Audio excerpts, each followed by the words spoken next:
Nexus Station Omega 7 was the kind of place where 1,000,000 creatures lived together, but nobody really cared about each other.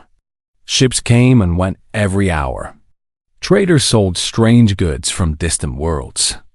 Security officers walked the main corridors, but never went to the lower levels where the poor and forgotten lived. In the walls of this station, inside the ventilation shafts where warm air moved through metal tunnels, 2 tiny creatures had been hiding for 3 months. Kira and Milo were Velrani twins. Their species was small, very small. A full-grown Velrani adult stood only 15 centimeters tall. The twins were children, even smaller. They had soft blue skin that shimmered in the light, large golden eyes that could see in darkness, and small wings on their backs that no longer worked for flying. Evolution had taken that gift away long ago. They were alone in the universe. Their parents had been traders, honest people who carried rare medicines between star systems. 6 months ago, their ship had been attacked.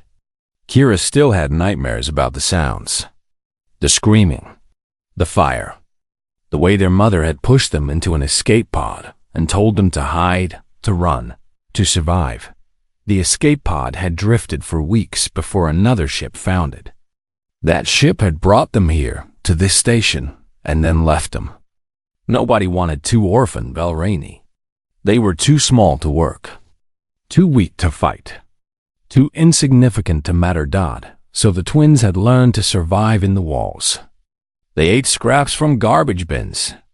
They drank condensation from pipes. They held each other when the station grew cold during the night cycle. And they tried very hard not to cry. But now, the people who had killed their parents had found them. Kira had seen the Kreth slavers arrive that morning. She recognized their ship, their uniforms, the cruel symbol painted on their armor. They were asking questions in the market, showing pictures of 2 small blue children, offering money for information. The Kreth wanted them.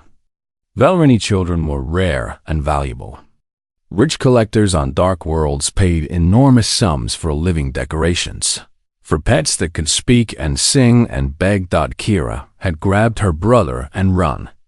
They had moved through the ventilation system as fast as their small legs could carry them. But the Kreth were smart. They had brought scanners. They were tracking the twins through the walls. Now, Kira and Milo huddled behind a loose panel in a cargo bay, watching the Kreth soldiers search nearby. There were 4 of them, tall reptilian creatures with scaled skin and cold eyes. They moved boxes and checked corners. They were getting closer. Milo was shaking. He pressed his face against his sister's shoulder and tried not to make sounds. Kira looked around desperately. They needed help. They needed someone, anyone, to protect them. But who would help 2 tiny aliens worth nothing? Then she saw him. In the far corner of the cargo bay, sitting alone on a metal crate, was the largest creature she had ever seen.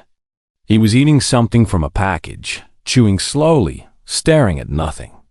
His skin was a strange pinkish color, covered with small hairs. His eyes were small compared to his massive head. He had scars on his face and hands. A human. Kira had heard stories about humans. Everyone in the galaxy had heard stories. They came from a death world, a planet where everything tried to kill everything else. They were predators who had conquered their entire world through sheer stubborn refusal to die. Other species avoided them. Humans were unpredictable, dangerous, wrong somehow, in a way that made other creatures uncomfortable. But Kira also remembered something her mother had told her once. Humans are strange, her mother had said. They form bonds with anything. They keep animals as family. They cry at stories. They love things they should fear, and fear things they should love. They do not make sense, but sometimes that is exactly what you need. Milo pulled at her arm. The Kreth were 2 rows away now. They could hear the soldiers talking, laughing about what they would do with the money once they caught the little blue things. Kira made her decision. She grabbed Milo's hand and pulled him toward the human. They ran across the open floor, their tiny feet making almost no sound. The human did not notice them at first. He was too big, and they were too small. Kira climbed onto the crate. It took all her strength. Milo followed, his wings trembling with exhaustion. They stood at the edge, looking up at this mountain of a creature, and Kira did the only thing she could think of. She called out to him. The human stopped eating. He looked down.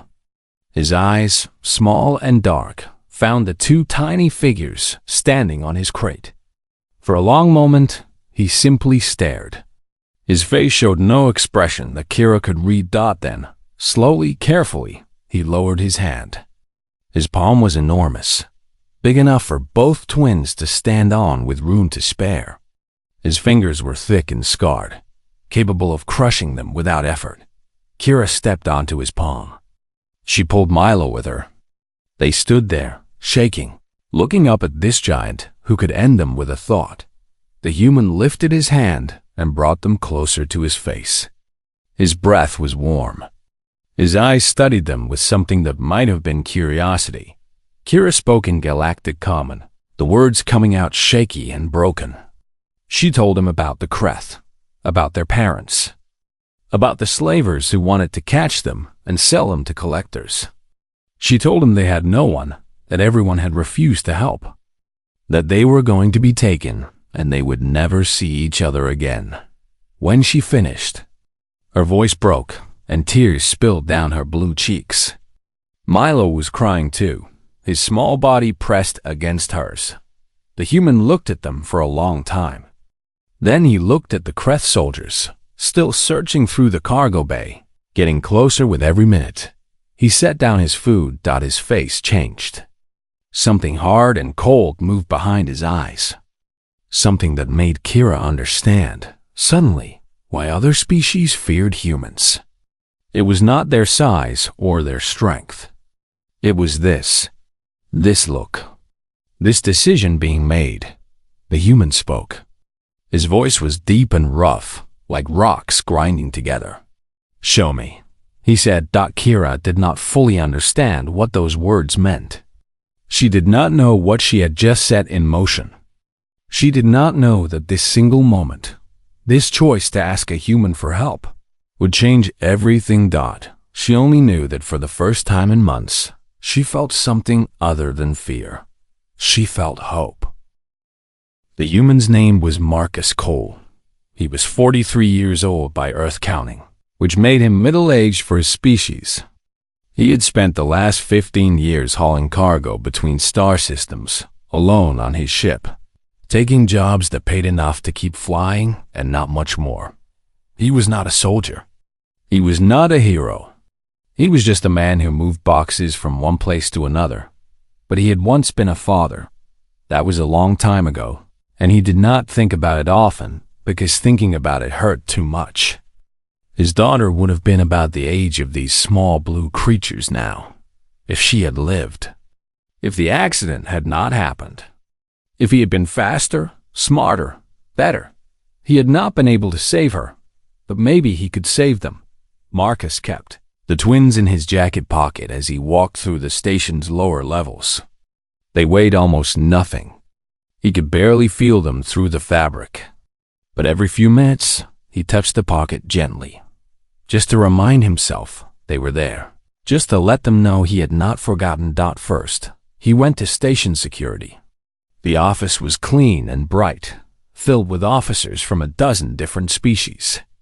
Marcus explained the situation. 2 children being hunted by slavers. Kreth criminals operating openly on the station. He had evidence. He had witnesses. He had 2 terrified kids in his pocket. The officer behind the desk was a Torvian, a species of tall gray beings known for following rules and ignoring problems. The officer listened to Marcus speak. Then he checked something on his computer. Then he shook his head. The Kreth had filed proper documentation. The officer explained. They were bounty hunters, legally licensed to retrieve stolen property. The Velrani children were listed as cargo that had been taken from a ship. The Kreth had ownership papers. Marcus felt his hands form fists. Those papers were fake. Everyone knew those papers were fake. The children's parents had been murdered, and the murderers were now claiming their victims as property. The officer shrugged. It was not his job to investigate the origin of paperwork. If Marcus had concerns, he could file a complaint with the Galactic Commerce Authority. The process would take 3 to 6 months. Marcus left the security office before he did something he would regret. Next, he went to the station administrator. This was a bigger office with fancier furniture and a Torvian even taller and grayer than the security officer. Administrator Yale looked at Marcus with obvious distaste.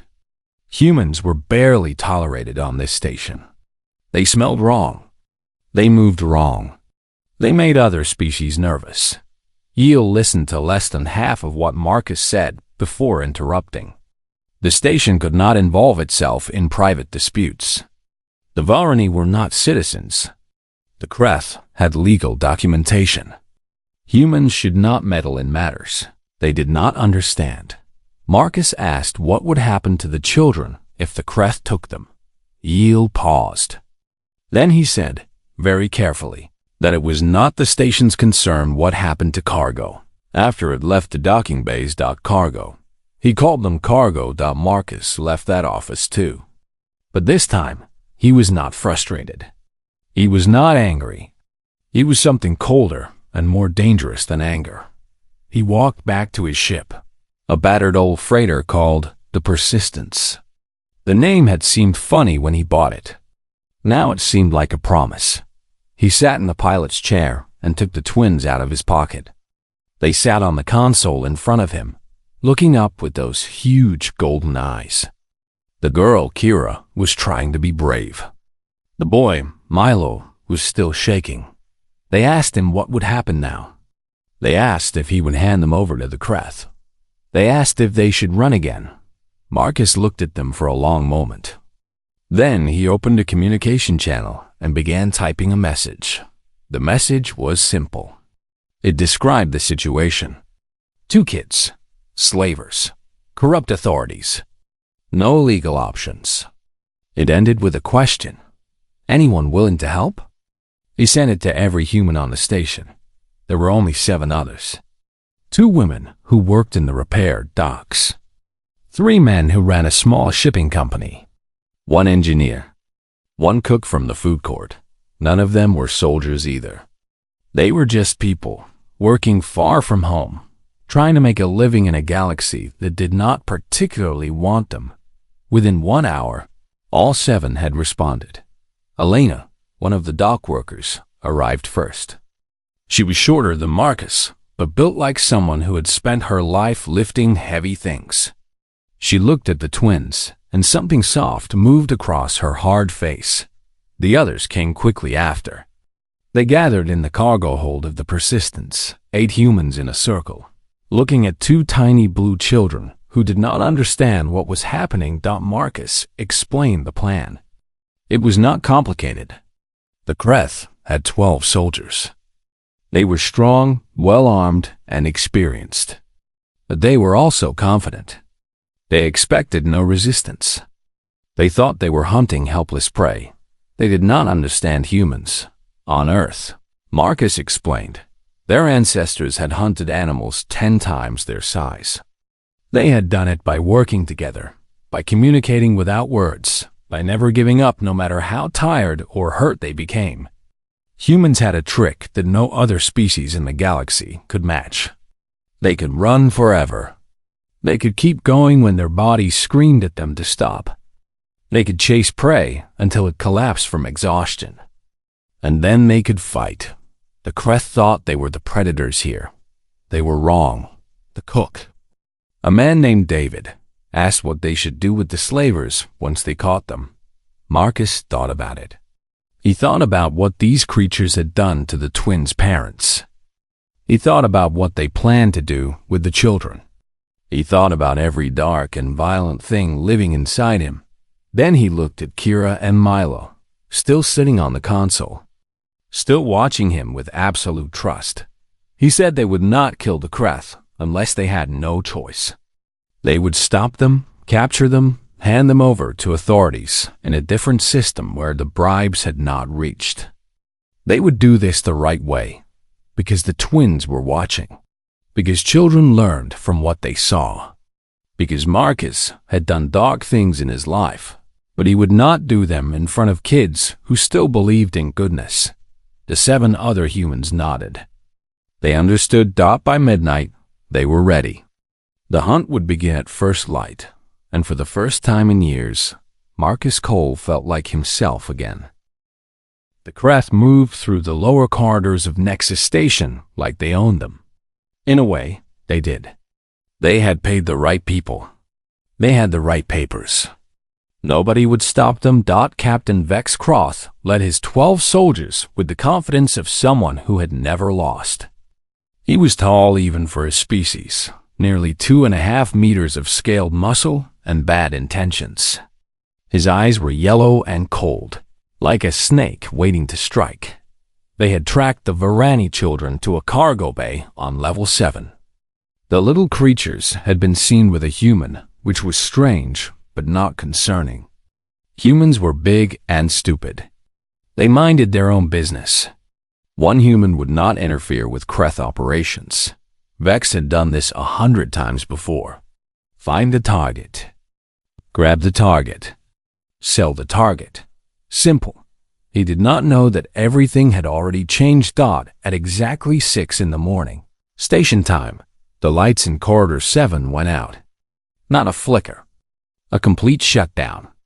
Emergency lights came on a moment later, painting everything in dim red. Vex spoke into his communicator, asking what had happened. There was no response. He tried again. Static. Someone had jammed their communications. He ordered his soldiers to form a defensive circle. They raised their weapons, plasma rifles that could burn through metal walls. They were not afraid. They were Kreth. They were the ones who made others afraid. Then the first soldier disappeared. It happened so fast that Vex almost missed it. One moment, there were 12 of them. The next moment, there were 11. A shape had moved in the shadows, grabbed the soldier at the edge of the group, and pulled him into darkness without a sound. The other soldiers started shooting. Plasma bolts lit up the corridor, burning holes in walls and ceiling. They hit nothing. The shadows just shifted and moved. Impossible to track. Another soldier screamed and fell. Then another. Vex finally saw what was happening. Humans. They came from the walls, from the ceiling, from behind crates and around corners. They moved together like water flowing around rocks, each one knowing exactly where the others would be, without speaking or signaling. He had heard stories about this, about how humans hunted on their death world, about their pack instincts, their silent coordination, their absolute refusal to stop once they had chosen prey. He had thought those were just stories. A human woman appeared in front of him. She was smaller than him, but she moved faster. She had a metal pipe in her hands. She swung it at his rifle before he could aim, knocking the weapon away. Vex grabbed her with his clawed hands. He was stronger. He lifted her off the ground and threw her against a wall. She hit hard enough to break bones. Any other species would have stayed down. She got up. There was blood on her face, and her left arm hung at a strange angle. She picked up the pipe with her right hand and came at him again. This was not possible. This was not how fighting worked. You hurt someone, they stopped. You broke them, they stayed broken. That was the rule. Humans did not follow the rules. All around the corridor, similar scenes were happening. The Kreth soldiers were bigger and better armed, but the humans kept getting up. Every time they were knocked down, they stood again. Every time they were hurt, they ignored it and kept fighting. One human man took a plasma burn across his chest. The wound was terrible, blackened and smoking. He pressed his hand against it, gritted his teeth, and charged at the soldier who had shot him. He brought the soldier down and held him until another human could bind the soldier's arms. It was like fighting ghosts. Like fighting nightmares. The Kreth could not kill something that would not stay dead. Marcus. Cole moved through the battle with the twins in his jacket pocket. He kept one hand cupped over them at all times, protecting them from stray shots and falling debris. It slowed him down. It made him vulnerable. He did not care. He had found 4 Kreth soldiers and put them down, using only his fists and a piece of broken metal. He was not trying to kill them. He was trying to disable them, to take them out of the fight without ending their lives. It was harder that way. It hurt more. But every time he felt the twins shift against his chest, felt their tiny heartbeats through the fabric. He remembered why he was doing this. Kira pressed her face against the inside of the pocket, watching what little she could see through the gap. She was terrified, but she could not look away. This was violence she had never imagined. This was death walking. But she noticed something that confused her. Marcus kept getting hurt. His face was bleeding. His knuckles were torn and raw. At one point, a Kreth soldier slashed his arm with a knife, cutting deep into the muscle. Marcus grunted in pain but did not slow down. And through it all, he never once moved his hand away from the pocket. He never once stopped protecting them. Even when it cost him. Kira did not understand this. In the galaxy she knew, people protected themselves first. People looked out for their own survival. People did not get hurt to keep strangers safe. But Marcus was not from her galaxy. He was from a world where parents threw themselves in front of predators to save their children. He was from a species that had survived by taking care of each other. He was human. The battle lasted less than 20 minutes. When it was over, all 12 Kreth soldiers were down. Some were unconscious. Some were bound with cables and left groaning on the floor.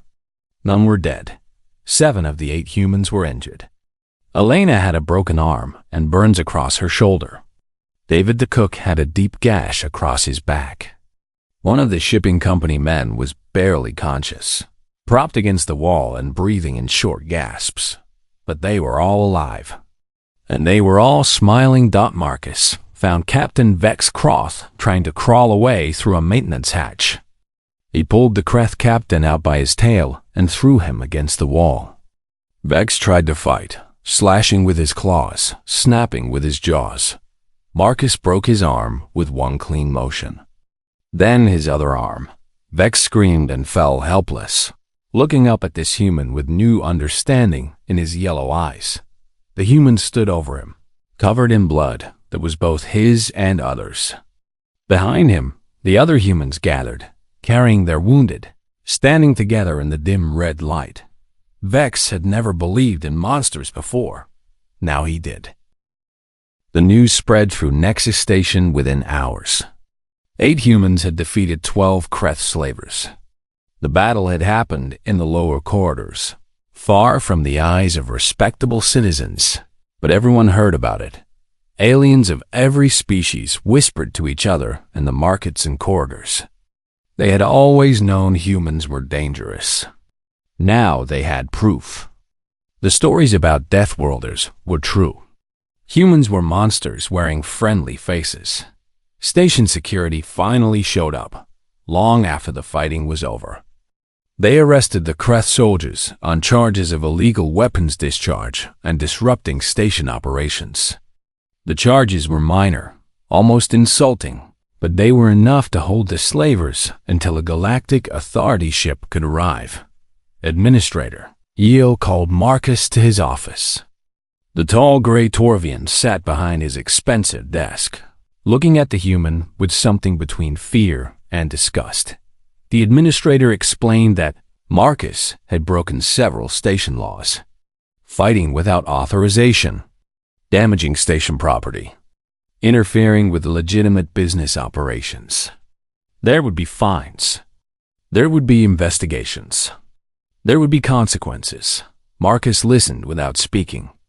When the administrator finished, Marcus asked one question. What would happen to the children? Yale paused. He had not expected this. He had expected the human to argue about the fines, to complain about the unfair treatment, to do what every other species did, and protect his own interests. The administrator explained that the Velrani orphans would be placed in station custody. They would remain there until someone filed proper documentation to claim them. If no one did, they would eventually be transferred to a Galactic Authority Processing Center. Marcus knew what that meant. Processing centers were where unwanted aliens went to be forgotten. The children would spend years in holding cells, growing up without parents, without love, without hope. They would become numbers in a system that did not care about them. He asked how he could file documentation to claim them. Yale almost laughed. A human could not adopt Velrani children. There were no procedures for that. There were no forms. It had never happened before, and the administrator saw no reason it should happen now. Marcus asked him to check. The administrator checked. It took several minutes of searching through databases and legal archives. When he was done, his gray face showed something that might have been surprise. There was no law against it. The possibility was so strange, so impossible, that no one had ever thought to forbid it. A human could technically, legally, adopt Velrani orphans. It would require paperwork. Extensive paperwork. Forms and applications and background checks and cultural assessments.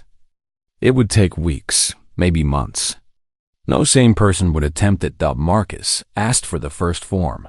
Over the following weeks, the station watched this human do something they could not understand. He filled out paperwork. Stacks of it. Mountains of it. Forms about his income, his living situation, his criminal history, his medical records. Forms about Velrani culture, Velrani dietary needs, Velrani education requirements. Forms that asked the same questions in different ways, designed to catch lies and inconsistencies. Marcus filled out every single one. He modified his ship. He hired Velrani craftspeople to build tiny living spaces throughout the persistence. Small beds, small chairs, small tables, walkways that wound through the corridors at a height that twins could reach. Safety barriers to keep them from falling. Temperature controls to keep their spaces warm enough for their small bodies. He learned to cook Velrani food. The recipes were complicated, requiring ingredients he had never heard of and techniques that made no sense to his human hands. He burned meals. He ruined expensive ingredients. He kept trying until he got it right. He learned Velrani words. The language was difficult for humans, full of high-pitched sounds and subtle tones. He practiced for hours every night, stumbling over pronunciation, making the twins laugh with his terrible accent. He did not stop. The other aliens on the station watched all of this, with growing confusion. A Torvian merchant asked one of the human dock workers why Marcus was doing this. The children were not his species. They were not his responsibility. He had already saved them. What more did he owe them? The dock worker, Elena with her arm still in a healing cast, thought about the question for a long time. Then she said something the Torvian did not understand. She said that humans could not help it. When they found something small and helpless, something broke inside them. A need woke up.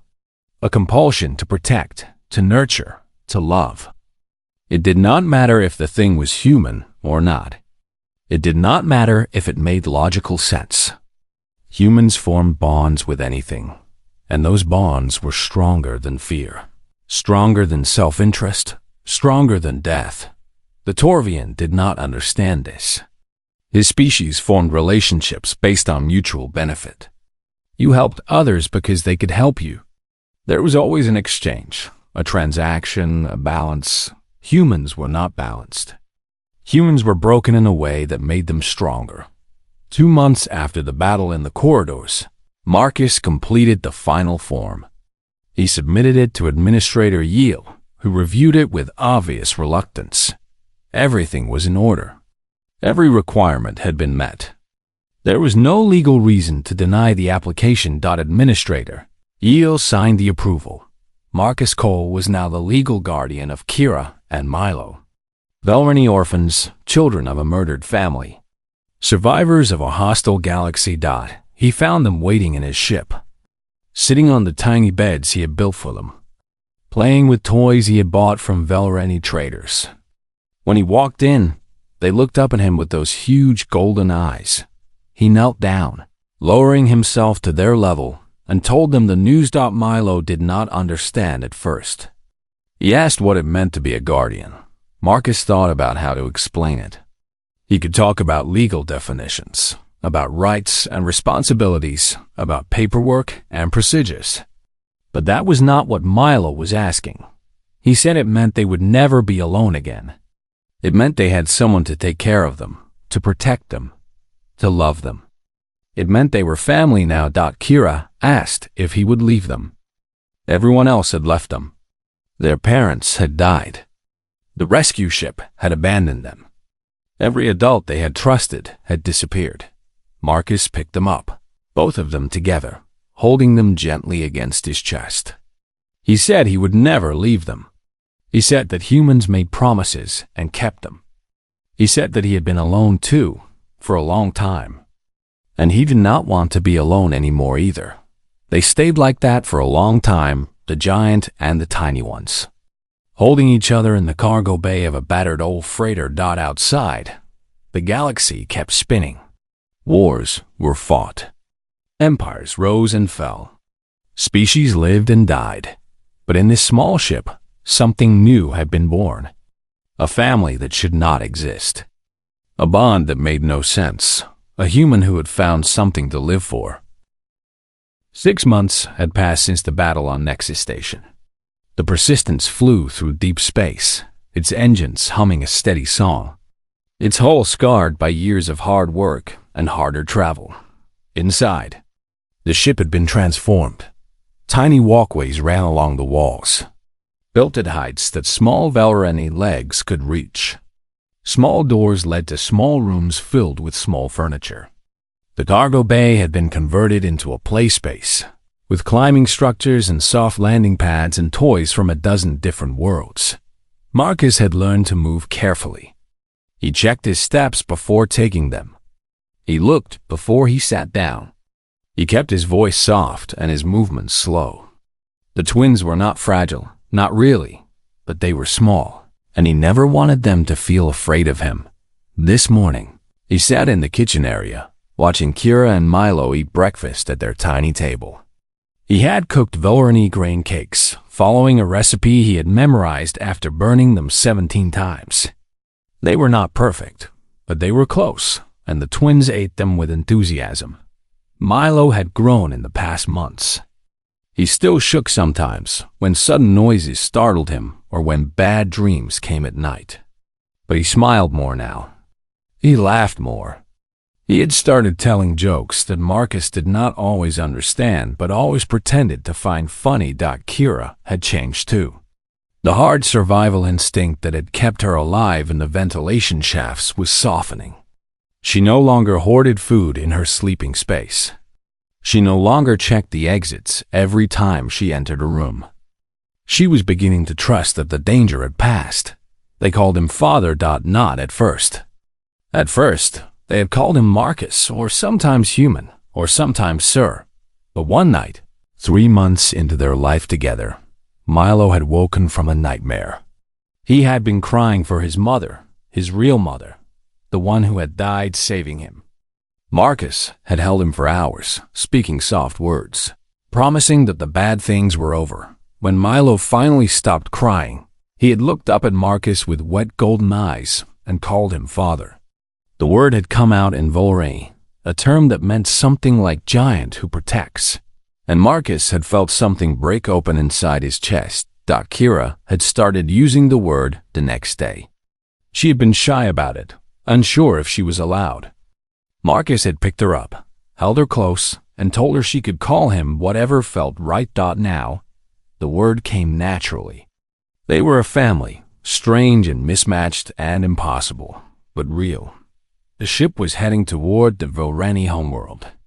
The twins had asked to see it, to visit the place their species came from. They had never been there. Their parents had been travelers, born on ships, never staying in one place long enough to put down roots. Marcus had changed course without hesitation. If they wanted to see their homeworld, they would see it. He would take them anywhere they wanted to go. 2 weeks before they arrived, a Vilrani ship intercepted them. The ship was elegant and beautiful, designed for a species that valued grace over power. It requested permission to dock. Marcus granted it, though he kept his hand near the weapon he always carried now. 3 Vilrani adults came aboard. 2 were officials of some kind, wearing formal robes and carrying datapads. The third was older, her blue skin faded to a pale silver, her wings thin and fragile.